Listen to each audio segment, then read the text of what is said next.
नमस्कार मित्रों, राधे राधे। मैं पंडित अमतेश शुक्ला आज आपके समक्ष एक जन्म कुंडली अध्ययन के लिए लेकर आया हूँ।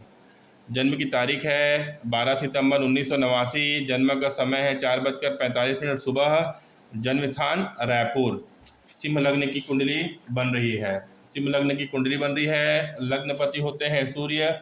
लग्न भाव में बैठे हैं तो लग्नेश का लग्न भाव में बैठना अत्यंत श्रेष्ठ होता है, परंतु लग्नेश सूर्य केतु के साथ ग्रहण योग बना रहे हैं तो लग्नपति के लग्न भाव में बैठना अत्यंत श्रेष्ठ होता है, परंतु ग्रहण योग से पीड़ित होना जातक को भ्रमित कर देते हैं।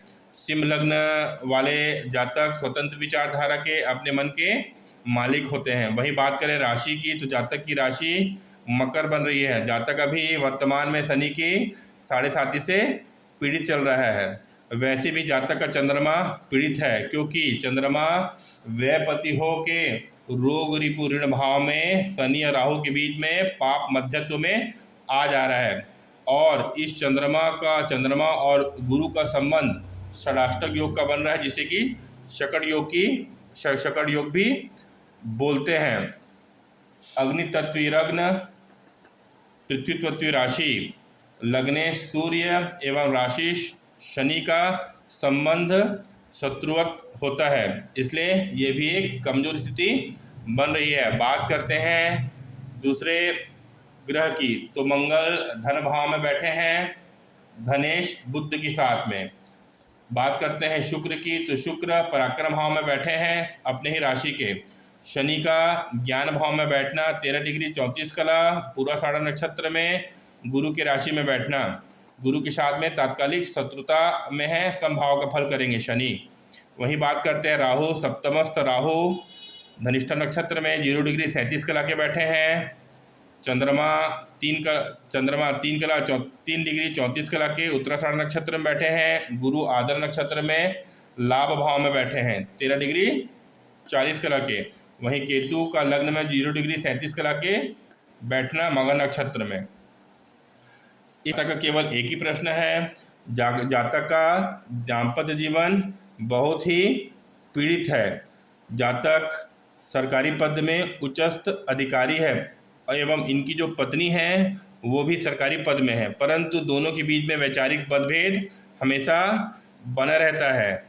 इसका कारण देखते हैं जन्म कुंडली में। जन्म कुंडली में सप्तम भाव को पत्नी का घर माना जाता है, तो जो सप्तम भाव को जो स्वामी है शनि, वो कुंडली के ज्ञान भाव में बैठ के सप्तम भाव को देख रहा है। तो शनि का सप्तम भाव को देखना इस भाव की वृद्धि करता है। परंतु बात करते हैं रिश्ते की तो शनि रिश्ते को पीड़ित करते हैं। अगर वो अपने राशि को भी देखें तो भी से तो शनि सप्तमे शनि का ज्ञान भाव में बैठ के अपने घर को देखना, साथ में सप्तम भाव पे सूर्य की दृष्टि होना, सप्तम भाव में केतु की दृष्टि होना, साथ में सप्तम भाव में राहु का बैठना, साथ ही साथ दाम्पत्य का जो कारक होता है उसे शुक्र को माना जाता है पुरुष की कुंडली में।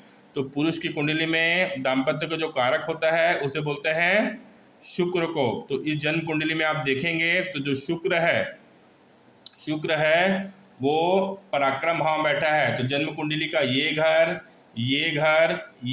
एवं ये घर को अच्छा नहीं माना जाता है। बात करते हैं शुक्र की तो शुक्र 25 डिग्री 39 कला चित्रा नक्षत्र मंगल के नक्षत्र में बैठे हैं, परंतु इस शुक्र पर राहु की दृष्टि पड़ रही है, इस शुक्र पर गुरु की दृष्टि पड़ रही है एवं इस शुक्र को और कोई ग्रह नहीं देख रहे हैं। बात कर लेते हैं नवमांश कुंडली में तो नवमांश कुंडली में भी शुक्र रोग रिपु ऋण भाव में बैठे हैं। रोग रिपु ऋण भाव में शुक्र बैठे हैं नवमांश कुंडली में। तो नवमांश कुंडली में शुक्र का पोजीशन ठीक नहीं है।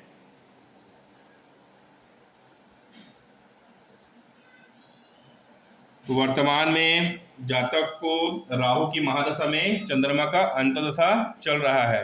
राहु सप्तम भाव में बैठ के 1 2 3 4 5 गुरु को, जो कि दाम्पत्य का कारक भी माना जाता है, 6 7 लग्न को, 8 9 शुक्र को, जो कि दाम्पत्य को चलाते हैं, तो जातक को वर्तमान में राहु की महादशा में चंद्रमा का अंतर्दशा चल रहा है। तो राहु सप्तम भाव मतलब पत्नी भाव में बैठ के गुरु को, लग्न को एवं दाम्पत्य के कारक शुक्र को देख रहे हैं। इसलिए ये समय जातक के लिए ठीक नहीं चल रहा है। साथ में राहु का महादशा में चंद्रमा का अंतर्दशा चल रहा है। राहु चंद्रमा का जो संबंध है वो ठीक नहीं है। राहु चंद्रमा का संबंध है वो द्विद्वादश का संबंध बन रहा है। वैसे भी चंद्रमा जातक के जन्म कुंडली में पीड़ित दिख रहे हैं, इसलिए समस्याएं, इसलिए इस समय जातक का समय ठीक नहीं चल रहा है। इसके बाद राहु के बाद मंगल आएंगे। तो राहु यहाँ बैठे हैं एवं जो मंगल है वो यहाँ बैठे हैं। राहु मंगल का भी जो संबंध है वो 6वें 8वें का बन रहा है, जो कि ठीक नहीं लग रहा है। इसके बाद राहु की महादशा के बाद जातक को गुरु का महादशा चलेगा। तो गुरु के महादशा में जातक के दाम्पत्य जीवन में थोड़ा सुधार दिखाई पड़ रहा है। जातक के दाम्पत्य जीवन में डाइवोर्स की स्थिति नहीं दिख रही है, क्योंकि सप्तम भाव पीड़ित तो है परंतु सप्तम भाव को गुरु देख रहे हैं। तो गुरु अगर सप्तम भाव को देखते हैं तो ये डाइवोर्स की स्थिति नहीं बनाते हैं। लड़ाई झगड़ा चलते रहता है परंतु डाइवोर्स नहीं हो पाता है। एक नज़र नवमांश कुंडली की भी देख लेते हैं। नवमांश कुंडली में जो सप्तम भाव का जो स्वामी होता है गुरु, वो जन्म कुंडली में सप्तम भाव का जो स्वामी होता है गुरु, वो जन्म कुंडली में भाग्य भाव में बैठा है। ये दिखाता है कि जातक का जो भाग्योदय है विवाह के उपरांत हुआ है। सप्तम भाव पाप कर्तृ योग में है। सूर्य और मंगल पाप मध्यत्व में आ जा रहे हैं नवमांश कुंडली में भी। बात करते हैं सप्तम के जो कारक शुक्र की, वो भी जन्म कुंडली में रोग रिपु ऋण भाव में बैठे हैं, जो कि अच्छा कंडीशन नहीं है। इसीलिए जातक का सप्तम भाव पीड़ित है। इसीलिए जातक को दाम्पत्य का सुख प्राप्त नहीं हो पा रहा है।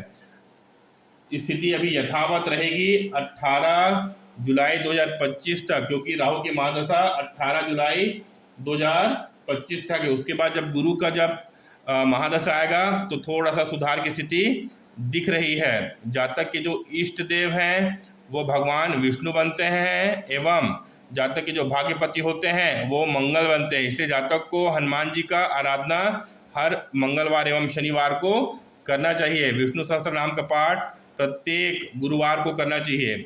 बात करते हैं रत्न की, तो सिंह लग्न की कुंडली में योग कारक होते हैं। एक तो सूर्य होते हैं, एक गुरु होते हैं और एक चंद्रमा होते हैं और साथ ही साथ मंगल। तो जातक को एक पुखराज धारण कर लेना चाहिए। जातक को 7.5 रत्ती का पुखराज अपने तर्जनी उंगली में गुरुवार के दिन धारण कर लेना चाहिए। साथ ही साथ सूर्य भगवान को नित्य अर्घ्य देना चाहिए। धन्यवाद।